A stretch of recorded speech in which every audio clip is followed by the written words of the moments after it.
Sim Notícias. Oferecimento Hotel Ibis Style São Mateus. Parada obrigatória na sua rota. Linhares Online. Há 15 anos conectando você e sua empresa ao mundo. Mobiliadora Universal. 38 anos realizando sonhos. Em Linhares, embaixo do Mercado Municipal Centro. Olá, o Sim Notícias começa agora e esses são os destaques de hoje. Justiça altera o resultado do processo seletivo de Sooretama.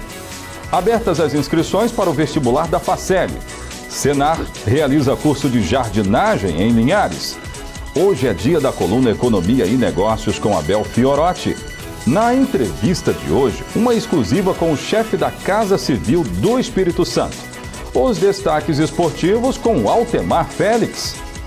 Essas e outras informações agora no Sim Notícias. Linhares se vê aqui.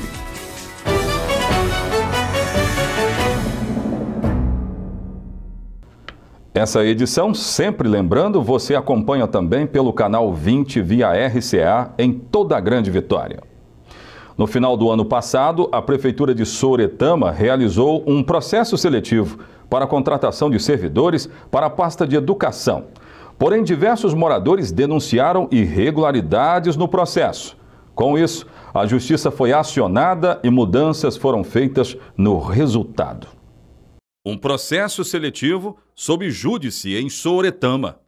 Aplicado no final do ano passado, o processo visa contratar ou manter funcionários que atuam no setor de educação.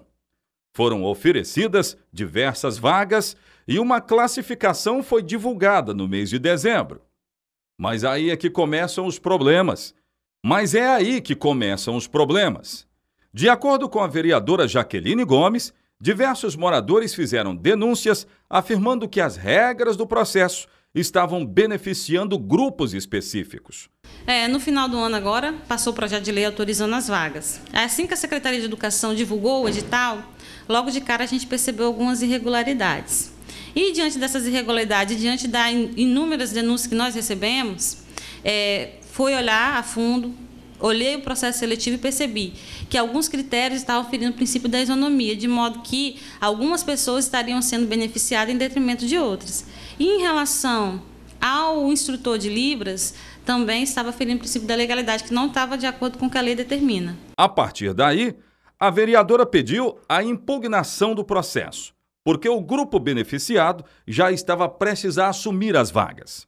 Em relação ao cargo de coordenador escolar, estava contando como pontuação apenas quem trabalhou de fevereiro de 2016 a dezembro de 2017. Então, todas as outras pessoas que trabalharam nos anos anteriores, automaticamente não teriam pontuação e entrariam no processo seletivo em grande desvantagem em relação aos outros concorrentes. E isso fere o princípio da isonomia. Em relação ao cargo de professor que mora no interior e trabalha no centro ou vice-versa, também só estava contando pontuação para quem trabalhou no ano de 2017. E os outros candidatos que trabalharam nos anos anteriores também entrariam já no certame com uma grande desvantagem. A gente, como fiscal da lei, a gente tem que garantir que todos concorram de maneira igual. Essa é a função do processo seletivo, que todos os candidatos entrem com um pé de igualdade para concorrer, né? A gente não pode permitir que um se beneficie em detrimento de outro. Foi feito um contato com a Secretaria de Educação do município para resolver o problema, mas, de acordo com a vereadora, sem sucesso.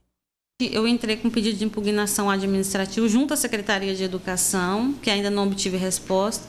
Diante da omissão e como as inscrições estavam para encerrar, eu entrei com um pedido judicial, a gente conseguiu eliminar que a juíza determinou que esses dois pontos fossem revogados e republicados. Em relação a instrutor de Libras e professor bilíngue e tradutor de Libras, também a decisão abarcou nesse sentido, de que tem que ter o curso superior mais a formação especial em Libras. E a nossa decisão também garantiu que, para esses cargos em relação ao curso de Libras, tem que ter banca examinadora a partir de agora, para garantir que os deficientes auditivos tenham qualidade. Agora, a partir de agora, o professor, o tradutor e o instrutor de Libras tem que passar por uma banca e sim vai ser examinado se tem ou não capacidade de atuar na sala de aula. Depois da liminar concedida na Justiça para manter regras que foram deixadas de lado pela Prefeitura, uma nova classificação foi divulgada. Mas, em contrapartida, a própria Prefeitura resolveu tirar a obrigatoriedade do curso de pedagogia e novas mudanças na classificação foram feitas. A nossa função como vereador é fiscalizar a lei. E isso a gente tem que cumprir à risca, independente de quem está sendo beneficiado ou não. Quando eu entrei com pedido, eu não entrei para favorecer A ou B. Eu não sei quem passou no processo seletivo, eu não sei quem foi beneficiado ou prejudicado, mas eu posso garantir que com o nosso pedido, todo mundo entrou em pé de igualdade, todo mundo pôde concorrer igual. Em relação à pós-graduação, o nosso pedido de impugnação, tanto administrativo quanto judicial, não pede. Pelo contrário, a gente pediu à secretária de Educação para manter esse item, que é uma qualificação a mais. O coordenador ser graduado, mais uma pós-graduação. Mas, segundo a secretária de Educação, foi decisão da comissão retirar a pós-graduação, então nosso pedido não tem nada a ver com isso. Em nota divulgada nas redes sociais, a Prefeitura confirmou que uma liminar judicial foi concedida em favor da ação movida pela vereadora, e que ainda não teve tempo hábil para recorrer da liminar, e que as decisões do Judiciário foram acatadas, sendo feitas alterações no edital. O primeiro período de defeso para a andada do Caranguejo Uçá começa nesta quinta-feira e segue até o próximo dia 25. Serão 3 períodos, o último deles no mês de março, durante os quais estarão proibidos a cata, o transporte, o armazenamento e a comercialização do crustáceo no Espírito Santo, inclusive proveniente de outros estados. Para sensibilizar a população e contribuir com a preservação e a reprodução da espécie, a equipe de fiscalização da Secretaria Municipal de Meio Ambiente vai realizar abordagens em estabelecimentos comerciais e pontos de venda do crustáceo em Linhares. Os casos poderão ser denunciados por meio do telefone 3372-2067. Terça-feira é dia da coluna Economia e Negócios com Abel Fiorotti, direto dos Estados Unidos.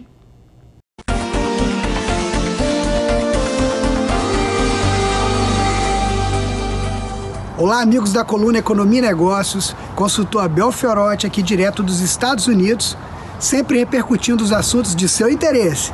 Vai fazer 2 anos que eu moro aqui nos Estados Unidos.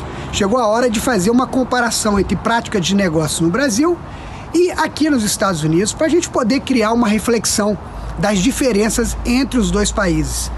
Eu vou falar um pouquinho hoje sobre direitos trabalhistas, Brasil e Estados Unidos. Aqui nos Estados Unidos é diferente do Brasil. Aqui os estados têm autonomia, então uma regra aqui da Flórida, por exemplo, é diferente de Nova York, da Califórnia e de outros estados. Então eu vou me basear aqui na Flórida, onde eu resido atualmente. O que acontece quando a gente vai analisar direitos trabalhistas? Sequer existe legislação trabalhista aqui na Flórida. Existem regras, obviamente, mas elas são muito mais liberais e menos controladoras do que no Brasil. Por exemplo, férias. O funcionário só tem direito a férias se for combinado entre o patrão e o empregado. Isso mesmo. E geralmente o funcionário vai usufruir de férias depois de 3 anos de trabalho e o período é em torno de 1 semana de férias. Ao contrário do Brasil, onde nós temos férias de 30 dias, né, após 1 ano de trabalho. Um outro item que também não existe aqui nos Estados Unidos é o aviso prévio e adicional de férias. Esse tipo de direito não existe aqui nos Estados Unidos. Aqui nos Estados Unidos a regra é a seguinte: se trabalhou, recebe. Não há remuneração sem trabalho. Você só vai receber alguma coisa se você trabalhar. Se a empresa quiser dispensar o funcionário, ela pode dispensar o funcionário simplesmente sem ter uma razão ou porquê. Ela pode, por mera liberalidade, chegar e dispensar um funcionário, como também o funcionário pode chegar e falar: não quero mais trabalhar contigo.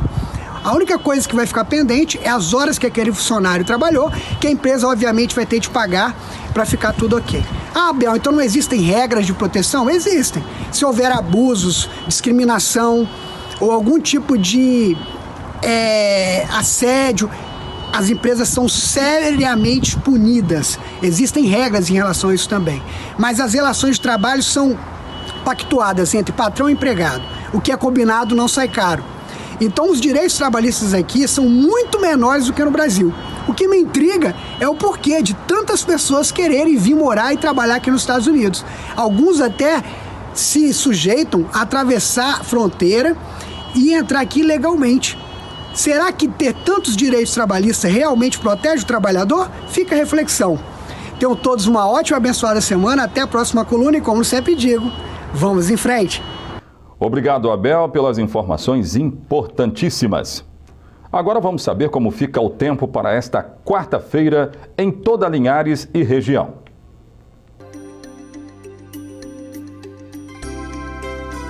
A quarta-feira será de sol entre nuvens, sem chuva. Linhares com mínima de 21, máxima de 31 graus. Colatina, mínima de 20, máxima de 30 graus. São Mateus, mínima de 22, máxima de 32. E Vitória, capital, mínima de 24 e máxima de 33 graus. Você vai ver a seguir inscrições para o concurso da Faceli. Saiba de outros detalhes no próximo bloco.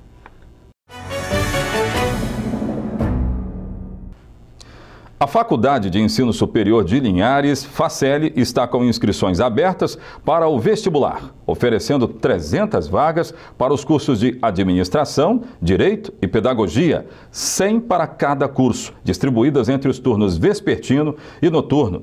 As inscrições são gratuitas e podem ser feitas até o dia 25 de janeiro, exclusivamente no site da instituição. No ato da inscrição, é obrigatória a anexação do Boletim do Exame Nacional do Ensino Médio, Enem, já que o vestibular da instituição é realizado por meio de nota obtida no exame. Será eliminado o candidato que obtiver nota 0 de redação no Enem.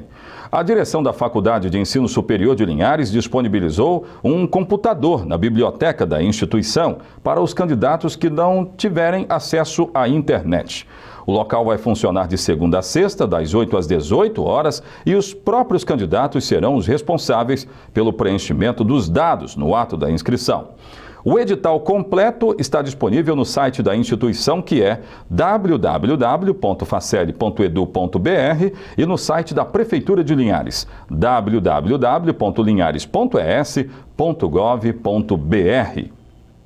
Um curso de jardinagem movimentou os últimos dias em Linhares. Para o homem do campo e profissionais do setor, trata-se de mais uma fonte de renda viabilizada através da parceria Sindicato Rural Patronal e Senar. Um treinamento de jardinagem foi dado em Linhares. Ele foi direcionado a homens do campo e profissionais do setor de jardinagem. O curso começou na última semana e terminou nesta segunda-feira. Os trabalhos aconteceram em diversas propriedades do município e no Parque de Exposições. O presidente do Sindicato Rural de Linhares, Antônio Roberti, falou sobre o público-alvo que participou do treinamento. O público-alvo são os prestadores de serviço, nesse caso que nós estamos falando hoje especificamente de jardinagem aqui no nosso sindicato. Uma vez as pessoas fazendo esse treinamento, participando no dia a dia, junto com o nosso professor, igual você teve a oportunidade de estar entrevistando o Baleia, ele sai daqui capacitado e certificado para estar exercendo uma atividade nova no seu currículo de trabalho. O curso é uma parceria que envolve o sindicato e o Senar, Serviço Nacional de Aprendizagem Rural. Eduardo Baleia, instrutor do Senar, deu explicações de como funciona o método de aprendizado. Então os alunos aprendem os fatores que devem ser levados em consideração para escolher a planta ou as plantas utilizadas no jardim, como fazer a composição. Depois eles aprendem o passo a passo de montagem de jardins em espaços abertos, ou seja, no chão. Aprendem também montar jardins em recipientes, em vasos, como por exemplo em jardins verticais e outras situações. Montado jardins tanto em espaço aberto como em recipientes, nós entramos numa parte do curso que diz respeito à manutenção dos jardins, eles aprendem práticas de podas, adubação, controle de doenças e pragas com caudas naturais por meios sustentáveis, aprende também métodos de irrigação e transplante, que é uma técnica que é utilizada para retirar uma planta adulta de um local e levar para um outro local. A arquiteta Virgínia Guelber Salles participou do curso e falou sobre suas impressões do treinamento. A expectativa é, na hora de eu captar os meus clientes, eu poder orientar eles melhor a respeito da jardinagem e do paisagismo e também aplicar isso na minha experiência. Eu gosto de planta, tenho jardim e ter poder fazer isso melhor, ganhar uma grana e também fazer melhor a minha própria jardinagem. Vamos conferir agora os destaques esportivos com Altemar Félix. Sim Esportes. Oferecimento Paulos Esportes e Central Bikes e Motos. Muito bem, Sim Esportes com destaque para o atletismo, conforme já antecipamos, Leonardo Alves na categoria geral masculina, 11 quilômetros, e Lissa Risperi na categoria geral feminina, também 11 quilômetros, dominaram a corrida da Polícia Militar realizada no último domingo. Nós conferimos todos os resultados no Cultura nos Esportes da Rádio Cultura AM 920. Conosco aqui o Lúcio Calimã, que é da Associação de Corredores daqui de Linhares, que organizou o evento nesta parceria com a Polícia Militar. E aí, Lúcio, como é que você avalia essa super corrida? Estamos vendo imagens aí, né? Realizada com chegada, né, ali no bairro Três Barras. Então, a gente, né, está muito feliz, né, pelo sucesso que foi a corrida. Superou a expectativa do volume de inscritos, né, que a gente imaginava uma coisa, eu falo assim, até quase pegou a gente meio né, de calça curta, mas a gente conseguiu, com a experiência que tem, mas foi muito bom, muito positivo, uma largada sensacional, né, a largada do 11, que a outra foi bom lembrar, né, 5 quilômetros do bairro Vila Isabel, 11 quilômetros do lindo alto da Bela Vista. Isso. Então, assim, um percurso magnífico, pesado, o sol estava muito forte, maltratou bem os corredores, mas a maioria estava preparado, né? Fizeram, na realidade, assim, uma coisa que quase que não acontece, né? Que é, nós paramos a lateral da BR-101. Na realidade, a gente isolou toda a lateral da BR-101, que saiu lá do alto da Bela Vista até em frente ao fórum. Então, assim, foi sucesso total em termos de organização, em termos de público, em termos de corredores, em termos... Acho que a gente, conversando com o tenente-coronel, né, o Risper, chegamos à conclusão que acho que nós atingimos até mais do que a gente imaginava. Beleza, e o ponto alto, conforme já tinha adiantado o tenente-coronel Risperi, comandante do 12º Batalhão da Polícia Militar, foi a beleza natural de Linhares. Então, rápidas palavras, que o nosso tempo é curtinho. Lúcio, próximos eventos aí em relação a corridas. Então, dia 10 de março a gente faz a 6ª Corrida da Mulher, né, que já é uma corrida tradicional, também gente do Brasil, essa corrida vem gente do Brasil inteiro, né, vem gente do estado inteiro, vem gente de fora do Brasil, de fora do estado. E no dia 8 de julho, que é a corrida referência de Linhares, né, que é a meia maratona do Verde das Águas, lá na Reserva Natural Vale Linhares, que já é uma corrida, é a 4ª, a nível nacional, vem, né, também gente do Brasil. A previsão desse ano é 2.000 pessoas, corredores. Então tá legal. Obrigado, Lúcio. Tá certo, gente. Amanhã no Cultura nos Esportes nós vamos divulgar ainda mais. Agora vai ser os 10 primeiros colocados de cada uma das categorias. Então vale a pena você conferir de 11 ao meio-dia na Rádio Cultura M920 nesta terça-feira. Eu aguardo vocês. Valeu, Altemar. Obrigado pelas informações. Veja a seguir, secretário-chefe da Casa Civil faz balanço do ano de 2017. Vamos conferir agora uma entrevista exclusiva com o secretário-chefe da Casa Civil, José Carlos Fonseca. Ele faz um balanço do ano de 2017 no governo estadual. A entrevista foi feita na Record News Espírito Santo, em Vitória. Confira. Hoje a nossa entrevista exclusiva é com o José Carlos da Fonseca, ele que é embaixador, diplomata e hoje chefe da Casa Civil do governo Paulo Artung. Muito boa noite. Boa noite, Zé. Boa noite. Prazer estar aqui. Prazer é nosso. Bom, vamos começar falando do ano de 2017. Como é que foi? Como é que a gente tem esse balanço do governo desse último ano que a gente passou? Este ano foi um ano que começou de maneira muito desafiadora, muito preocupante, sobre vários aspectos. O nosso estado fazendo parte do Brasil em crise, né, que vinha também de já algum tempo, com desaceleração da economia, aumento do desemprego, falta de perspectivas. Aqui no nosso estado agravada por uma situação específica nossa, como foi, por exemplo, o desastre da Samarco, que acabou lá em Minas Gerais provocando a paralisação da nossa atividade lá no Porto de Ubu, um processo de estiagem que se prolongou acima do normal, com uma seca muito preocupante que prejudicou, trouxe prejuízos à nossa agricultura, à nossa pecuária, abastecimento para consumo humano de água. Enfim, foram meses de muita preocupação. Além disso, em fevereiro nós tivemos aquele lamentável episódio da paralisação da Polícia Militar. Eu ia comentar isso, que vai fazer praticamente um ano. Praticamente um ano, que foi um momento triste para todos os envolvidos, né? Eu tenho certeza que há muitas pessoas hoje que olham para aquele período e se arrependem um pouco do que se passou, porque nós nos vimos numa imagem refletida no espelho que não era bonita, nós capixabas como um todo, sem pôr culpa aqui ou ali.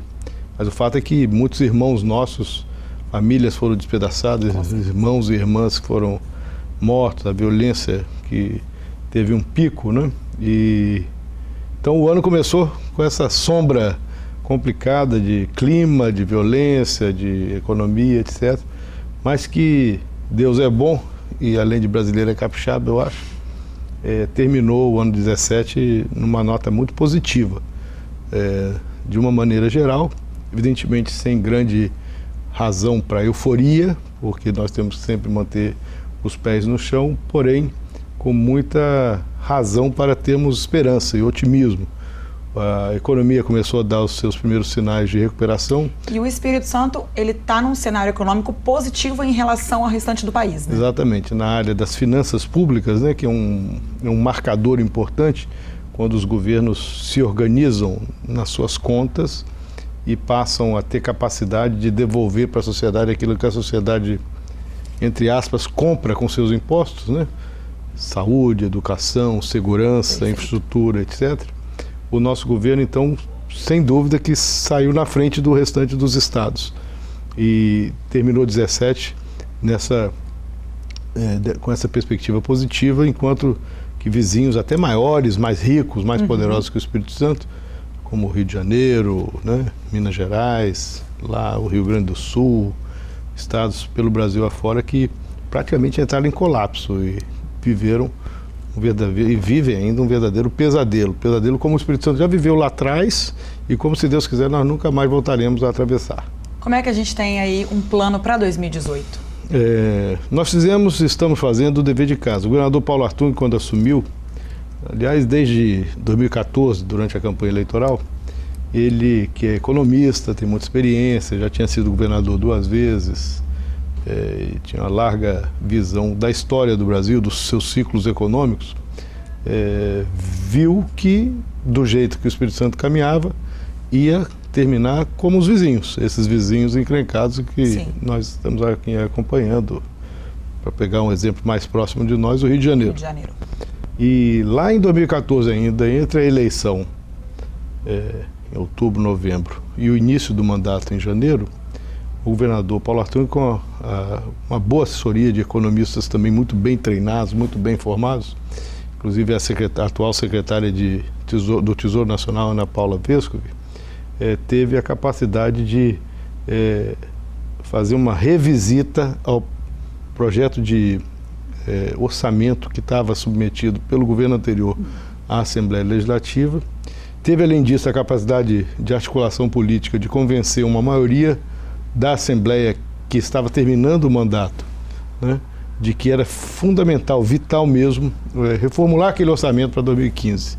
E graças àquilo, um orçamento que era irrealista, inchado, que dependia de receitas que não iam se realizar e que, portanto, criava expectativas que seriam frustradas, acabou sendo reformulado e enxugado. Então, o início do chamado ajuste fiscal deste governo Paulo Artung começou antes do governo começar. Antes mesmo. Graças a Deus. E foi ali que fez a diferença.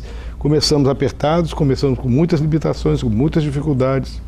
Muita gente até impaciente, às vezes incompreensão diante do que se fazia, quando o discurso era ainda meio de euforia que vinha lá daqueles anos, do boom de anos atrás, como se o Brasil fosse continuar crescendo para sempre, as receitas crescendo e a gastança sendo não sendo punida. Fora de orçamento. Graças a Deus fizemos aquele cavalo de pau e a partir de 2015 e 2016 fomos ajustando, organizando. Colocando ordem dentro do orçamento. Nós temos dito e repetido, o governador fala sempre isso, o Espírito Santo tem a preocupação de cuidar das contas, mas não como uma finalidade em si mesma.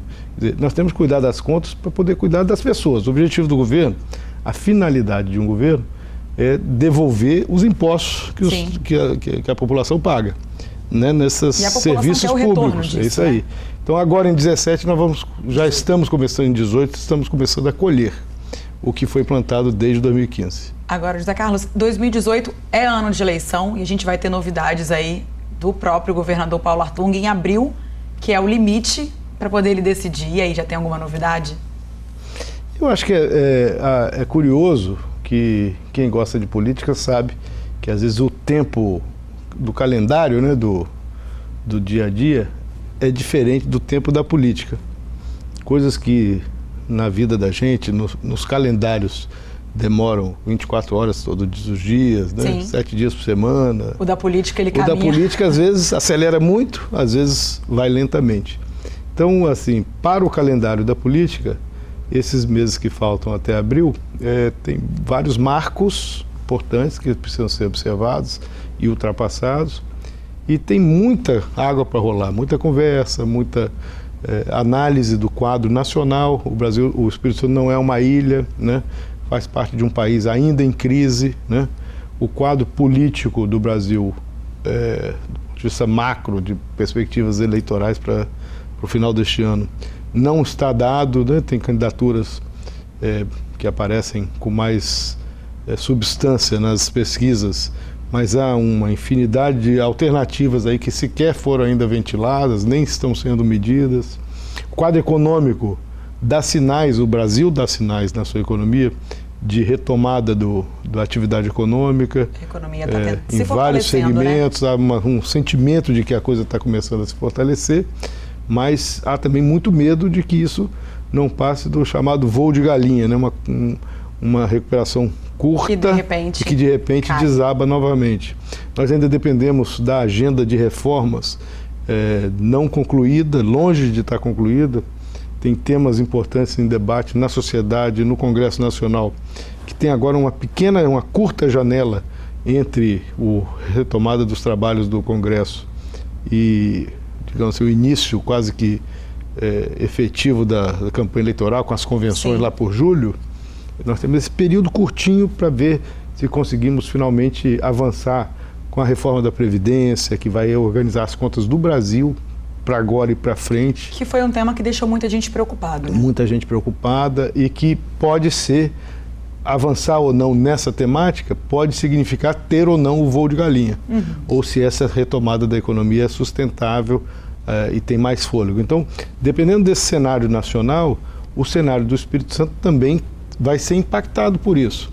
Naquilo que compete só a nós, que cabe a nós fazermos, nós temos que continuar trabalhando muito, fazendo as entregas que temos feito na saúde, com a Rede Cuidar e outros programas importantes que estão em curso, na educação, né?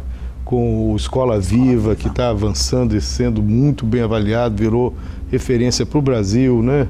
É possível que o ministro da Educação venha mais uma vez ao Brasil, ao Espírito Santo, nesses próximos dias, né? Para dar mais uma vez a sua contribuição nesse esforço de plantar agora as sementes de um Espírito Santo de gente preparada, educada, para ocupar os espaços de trabalho que vão ser criados com a retomada do crescimento do desenvolvimento do nosso Estado.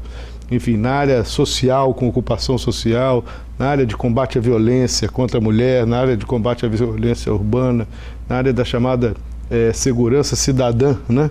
Eu tive a oportunidade nesse finalzinho de dezembro, de, em nome do governo do Estado, credenciado por decreto do governador Paulo Artung, assinar lá em Brasília uma operação de financiamento do BID, do Banco Interamericano de Desenvolvimento, no valor de 56 milhões de dólares para serem carreados junto com a contrapartida do Espírito Santo de mais 14, 15 milhões do nosso próprio tesouro em gastos nessa área de segurança cidadã, na ocupação social, que é um programa fantástico, os capixabas precisam conhecer melhor.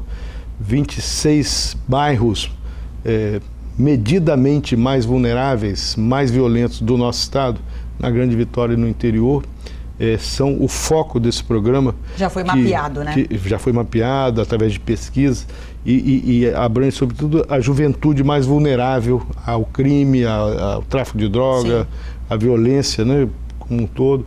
Então, esse programa vai ter um reforço grande com esse recurso do BID. A área da nossa Polícia Civil, da Polícia Técnico-Científica, que faz investigações, exames, laboratórios, vai ser grandemente beneficiada por esse esforço aí de recurso que o governo foi concretizar agora no final do ano com o BID, e também no final do ano passado, e também na área da Polícia Militar. Então, todas essas operações, essas perspectivas nascem daquele dever de casa que foi feito. Sem dever de casa, a gente estava devendo, a gente não conseguia contrair empréstimo, o Tesouro Nacional não ia dar o aval da União para que o Espírito Santo tomasse recursos no mercado financeiro. Tudo isso são consequências de um trabalho feito lá atrás. É um conjunto de engrenagens positivas que vão se somando, se reforçando, e é por isso que nós temos assim uma visão de que 2018 será um ano abençoado aqui para os capixabas. Bom, tomara. A gente tem um reflexo aí de 2017 vindo já numa crescente, né? E tem tudo para ser 2018 com certeza muito positivo. Bom, eu vou agradecer a sua presença e com certeza quando a gente tiver mais novidades durante o decorrer do ano, você pode retornar aqui para poder conversar mais aqui com a gente. Será um prazer. Obrigada, viu?